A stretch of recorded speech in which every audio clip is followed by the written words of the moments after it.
Hey guys, Matt Fueo here, owner of Real Tight Fishing Charters, and this is your month of May fishing report for Siesta Key and Sarasota Bay. So guys, in the first 2 weeks of May, we were really lucky to have some nice schools of tarpon that were starting to show up off the beach. Captains Jeremy Lee and Clark Wright had multiple hookups on multiple days, so it was really nice to see that good push of fish in the first 2 weeks. You always want to make sure that you respect the other anglers, and especially the other guides out there, because they're trying to set up and put their customers on some good quality fish, and you want to catch fish too. So make sure you guys give yourself some space, give the other captains some space, and have a good time, and everybody will be able to catch some fish. All right guys, so another topic that we're going to talk about today has been the trout fishing. The trout fishing has been on fire. All the guys here are telling me stories about their 15, 20 fish catches in a day. Really nice to see that this population has bounced back too from the freeze.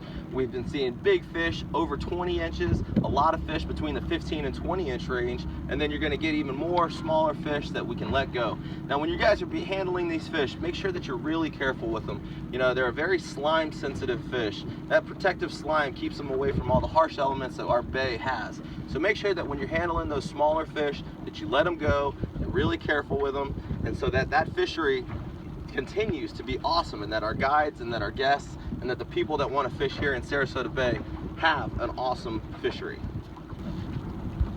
All right guys, so the last two fish we're going to talk about are going to be your snook and your redfish, which are really starting to show up in big numbers out there in the passes.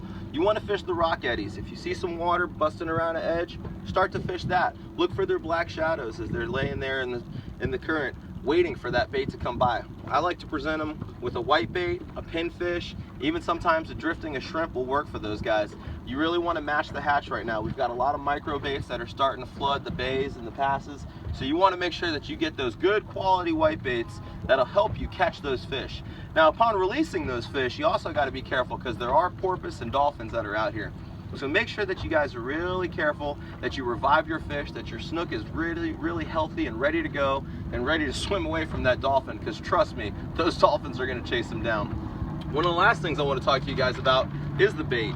And what we've been fortunate enough to use is this Boca Coast bait chum. And I tell you what, I've used a lot of different chums in my day, but this stuff is awesome.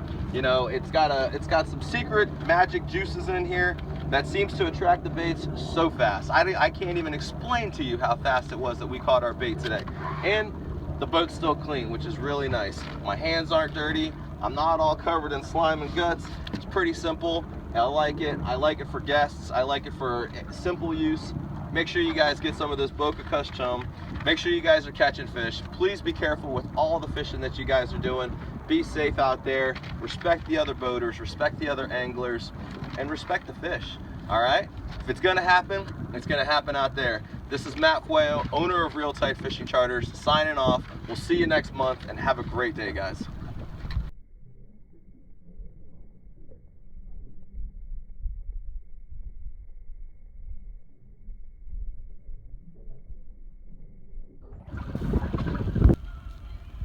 So here's Jess, and she got herself a nice little baby snook.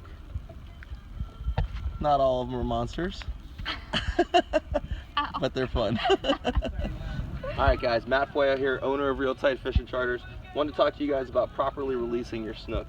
You guys want to make sure that you let that snook suck on your thumb for a little bit, let them get their life back, and when they're ready to go, they'll go on their way. Good times.